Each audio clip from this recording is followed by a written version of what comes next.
Bonjour, bienvenue sur la chaîne Top Math. Dans cette vidéo, je vous présente les nombres de La. On commence par définir les polynômes factoriels ascendants. N étant un entier naturel, on définit le polynôme factoriel ascendant d'ordre n, noté x exposant n surligné, comme le produit pour k variant de 0 à n-1 de x plus k. Pour n égale à 0, le produit est vide. On obtient donc x exposant 0 surligné égale à 1. X exposant 1 surligné est égal à x exposant 2 surligné est égal à x facteur de x plus 1, x exposant 3 surligné est égal à x facteur de x plus 1 facteur de x plus 2, etc. On définit de façon similaire les polynômes factoriels descendants. Pour un entier naturel n, on pose x exposant n souligné, le polynôme défini comme le produit pour k variant de 0 à n-1 de x moins k. Autrement dit, x exposant n souligné est égal à x facteur de x moins 1, etc. facteur de x moins n plus 1. Par exemple, x exposant 0 souligné est égal à 1, x exposant 1 souligné est égal à x exposant 2 souligné est égal à x facteur de x moins 1, x exposant 3 souligné est égal à x facteur de x moins 1 facteur de x moins 2, etc. Nous pouvons maintenant définir les coefficients de La. Les polynômes x exposant k soulignés, lorsque k varie dans n, ont des degrés échelonnés, 0, 1, 2, 3, etc. Donc ces polynômes forment une base de R de x. Ceci signifie que tout polynôme à coefficient réel s'écrit de façon unique comme combinaison linéaire des polynômes x exposant k soulignés. En particulier, si n est un antinaturel quelconque fixé, il existe des réels L de n et de k variant dans l'ensemble des antinaturels, tels que ces coefficients L de n et de k soient tous nuls, sauf un nombre fini d'entre eux, et x exposant n surligné est égal à la somme pour k variant dans n de L de n et de k facteur de x exposant k souligné. Ces coefficients L de n et de k s'appellent les coefficients de La. Mais la famille des polynômes x exposant k souligné pour k variant de 0 à n forme une base de l'espace des polynômes réels de degré inférieur ou égaux à n. On est donc sûr que pour tout entier k strictement supérieur à n, L de n et de k est égal à 0. Et en posant pour k entier strictement négatif L de n et de k égale à 0, on peut même écrire x exposant n surligné égale à la somme pour k variant dans z de L de n et de k, facteur de x exposant k souligné, tout en sachant qu'il suffit de faire varier k entre 0 et n. Bien, nous savons maintenant comment sont définis les coefficients de La, mais nous n'avons aucune idée de leur expression. Voici une première tentative utilisant les coefficients de Stirling. Je vous donne sans démonstration les propriétés élémentaires, mais vous pouvez les retrouver en détail dans ma vidéo portant sur ces nombres. N désignant un antinaturel, le polynôme x exposant n souligné est égal à la somme pour k variant dans z du coefficient de Stirling de première espèce d'indices n et k, facteur de x exposant k. Ces coefficients sont non nuls uniquement pour k compris entre 0 et n, et ils vérifient la relation de récurrence suivante. Le coefficient de Stirling de première espèce d'indice n et k est égal à celui d'indice n-1 et k-1 moins n-1 fois celui d'indice n-1 et k. Cette relation de récurrence permet de calculer les coefficients de Stirling de proche en proche. Les premières valeurs sont données dans le tableau ci-dessous. Certains de ces coefficients étant négatifs, on définit également les coefficients de Stirling de première espèce non signés. Ce sont les mêmes coefficients mais pris en valeur absolue. Ils permettent eux d'exprimer le polynôme x exposant n surligné comme combinaison linéaire des polynômes x exposant k. Et leur expression en fonction des coefficients de Stirling de première espèce est très simple puisque le coefficient de Stirling non signé de première espèce d'indice n et k est égal à moins 1 exposant n-k, facteur du coefficient de Stirling de première espèce d'indice n et k. Il vérifie aussi une relation de récurrence très similaire au coefficient de Stirling de première espèce. On définit également les coefficients de Stirling de seconde espèce. En exprimant pour tout antinaturel n le polynôme x exposant n comme combinaison linéaire des x exposant k soulignés, x exposant n est égal à la somme pour k variant dans z du coefficient de Stirling de seconde espèce d'indice n et k, facteur de x exposant k souligné. Ces coefficients sont nuls dès que k est inférieur strict à 0 ou strictement supérieur à n, ce qui fait que l'on peut limiter la somme pour k variant de 0 à petit n. Il vérifie la relation de récurrence suivante. Le coefficient de Stirling de seconde espèce d'indice n et k est égal à celui d'indice n-1 et k-1 plus k fois celui d'indice n-1 et k. Cette relation de récurrence permet de calculer les coefficients de Stirling de proche en proche. Les premières valeurs sont données dans le tableau ci-dessous. Nous pouvons maintenant essayer de calculer les coefficients de là. En effet, si n est un antinaturel, les coefficients de Stirling de première espèce permettent de calculer x exposant n surligné en fonction des monômes x exposant p, p variant dans z. En réalité, p varie seulement de 0 à n. Mais on a vu également que pour chaque entier p, x exposant p se calcule en fonction des polynômes x exposant k soulignés grâce au coefficient de Stirling de seconde espèce. En combinant les deux relations, on exprime donc le polynôme x exposant n surligné en fonction des polynômes x exposant k soulignés. On va modifier légèrement l'expression en distribuant la deuxième somme. Les sommes étant finies, l'interversion des signes somme ne pose pas de problème. Et, ayant indexé les sommes sur z tout entier, il n'y a même pas à se préoccuper des bornes. On en déduit l'expression du coefficient de là d'indice n et k, qui est égale à la somme pour p variant dans z de moins 1 exposant n-p, facteur du coefficient de Stirling de première espèce d'indice n et p, facteur du coefficient de Stirling de seconde espèce d'indice p et k. Les conditions d'annulation des coefficients de Stirling permettent de restreindre cette somme pour p variant de k à n. Et avec cette expression, x exposant n surligné est égal à la somme pour k variant dans z de L de n et de k fois x exposant k souligné. À noter qu'il y a une autre notation pour les coefficients de là. On écrit comme pour les coefficients de Stirling n au-dessus de k et on les entoure de deux demi-crochets. Nous venons de voir une expression des coefficients de là à l'aide des coefficients de Stirling. Malheureusement, n'ayant pas d'expression explicite de ces coefficients, nous sommes peu avancés.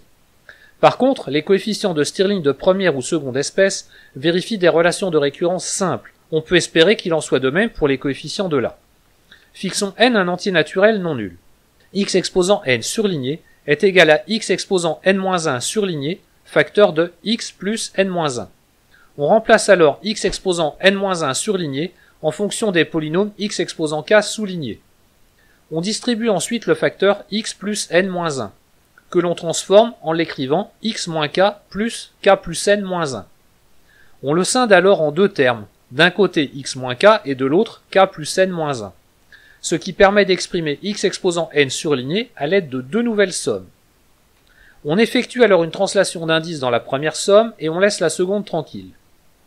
On regroupe alors les deux sommes en une, ce qui permet d'obtenir la relation de récurrence sur les coefficients de là. Le coefficient de là d'indice n et k est égal à celui d'indice n-1 et k-1 plus n plus k moins une fois celui d'indice n-1 et k.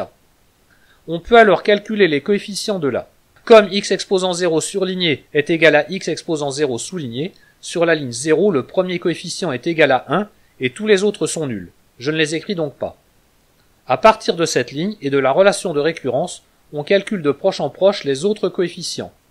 Le coefficient de là d'indice 1 et 0 est égal à celui d'indice 0 et moins 1, qui est nul, plus celui d'indice 0 et 0, facteur de la somme de ces numéros de ligne et de colonne, ce qui donne 0.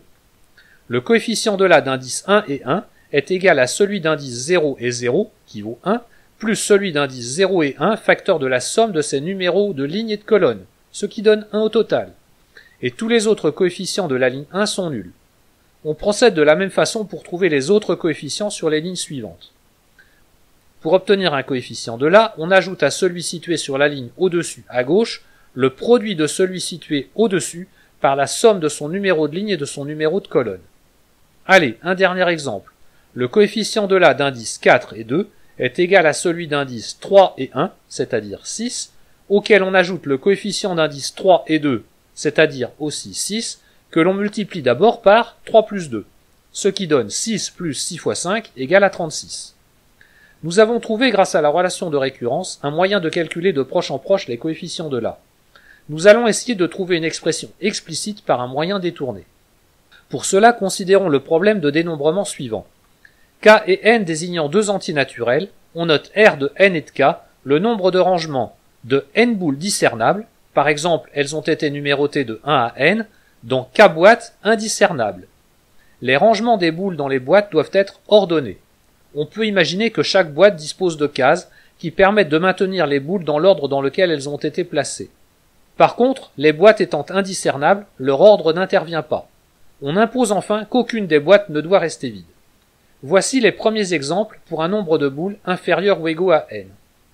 Pour commencer le cas où il y a 0 boule. Avec au moins une boîte, il faudrait qu'elle reste vide. contredisant la dernière condition. Et il y a un rangement avec 0 boule et 0 boîte. Par contre, il y a 0 rangement avec 0 boule et au moins une boîte. La ligne 0 est donc remplie, les coefficients manquants sont nuls. Avec une boule maintenant. S'il n'y a qu'une boîte, il n'y aura qu'un rangement possible. On met la boule dans la seule case disponible. Par contre, s'il n'y a aucune boîte, aucun rangement n'est possible. Ce sera la même chose quel que soit le nombre non nul de boules. Et s'il y a plus d'une boîte, les rangements sont exclus, puisqu'au moins une boîte devra rester vide. Ce sera le cas à chaque fois qu'il y a plus de boîtes que de boules. La ligne 1 est donc remplie. Avec 2 boules et une case. Voici un premier rangement des 2 boules, mais comme l'ordre des boules est pris en compte, ceci est un autre rangement. Mais il n'y en a pas d'autre. Il y a donc 2 rangements de 2 boules dans une seule boîte. Passons au cas de 2 boules dans 2 boîtes. Nous devons placer une boule dans chaque boîte, et l'ordre des boîtes n'intervient pas. C'est le seul rangement possible. Il n'y a donc qu'un seul rangement de 2 boules dans 2 boîtes. Et la ligne 2 est remplie. Voyons le cas de 3 boules avec une seule boîte. On peut disposer les 3 boules dans l'ordre que l'on veut. Il y a donc factoriel 3 rangements possibles. C'est-à-dire que dans le cas de 3 boules et d'une seule boîte, il y a 6 rangements. Avec 3 boules et 2 boîtes, on peut ranger la boule 1 seule, et dans la deuxième boîte, on place la boule 2 puis la boule 3. Ou alors la boule 3 puis la boule 2. Mais on peut aussi placer la boule 1 avec la boule 2 dans la première boîte, en laissant la boule 3 seule dans la deuxième boîte. Mais on peut aussi inverser l'ordre des boules 1 et 2. Et il en va de même si l'on range la boule 1 avec la boule 3, ce qui fera 2 rangements supplémentaires. On a donc au total 6 rangements de 3 boules dans 2 boîtes. Le cas de 3 boules dans 3 boîtes est bien plus rapide. On ne peut placer qu'une boule par boîte, ce qui ne donne qu'un rangement possible. Les rangements avec 4 boules sont plus nombreux, je vous donne directement les résultats. Il y a 24 rangements de 4 boules dans une seule boîte, il y a 36 rangements de 4 boules dans 2 boîtes, il y a 12 rangements de 4 boules dans 3 boîtes et un seul rangement de 4 boules dans 4 boîtes. Tiens, ce tableau ressemble étrangement à celui qu'on a construit avec les coefficients de La. Nous allons maintenant trouver une relation de récurrence sur les nombres R de n et de k. Avant de ranger n boules, il faut d'abord en ranger n-1. Premier cas. Supposons que l'on ait rangé les n-1 premières boules dans k-1 boîte. Ceci donne R de n-1 et de k-1 rangements. Et il n'y a qu'une seule façon de compléter chacun de ces rangements. On ne peut que placer la boule n dans une k-ème boîte. Dans le cas 2, on a déjà rangé les n-1 premières boules dans k boîte, ce qui donne R de n-1 et k rangements possibles. Mais pour chacun d'eux, il y a n plus k-1 façons de rajouter la boule n. En effet, on peut la placer devant n'importe quelle boule déjà placée, ce qui fait n-1 possibilités, mais on peut aussi la placer en dernière position dans chaque boîte, ce qui fait encore k possibilités. On obtient donc la relation de récurrence suivante, R de n et de k égale R de n-1 et de k-1 plus n plus k-1 fois R de n-1 et de k. Mais c'est exactement la formule de récurrence que l'on a trouvée sur les nombres de La. Et comme ils coïncident sur les premiers termes, ils sont en fait toujours égaux. Il ne nous reste plus qu'à calculer ces coefficients R de n et de k. Nous allons compter directement le nombre de rangements possibles. Il y a factoriel n façons de ranger les n boules de façon ordonnée. Il y a ensuite k-1 parmi n-1 façons d'intercaler k-1 cloison entre ces boules pour former k boîtes. L'ordre des boîtes n'intervenant pas, il y a factoriel k répétition de chaque rangement par ce procédé. On en déduit que pour tout antinaturel n et k, tel que k soit inférieur ou égal à n, R de n et de k est égal à factoriel de n divisé par factoriel de k, facteur de k-1 parmi n-1. Ce nombre est aussi le nombre de La d'indices n et k. Pour terminer, je vous propose un programme Python calculant les coefficients de La ligne par ligne. Voilà, cette vidéo est terminée. N'hésitez pas à me laisser des commentaires, à partager mes vidéos et même à vous abonner. Vous pouvez aussi me retrouver sur Facebook. À bientôt sur la chaîne Top Math.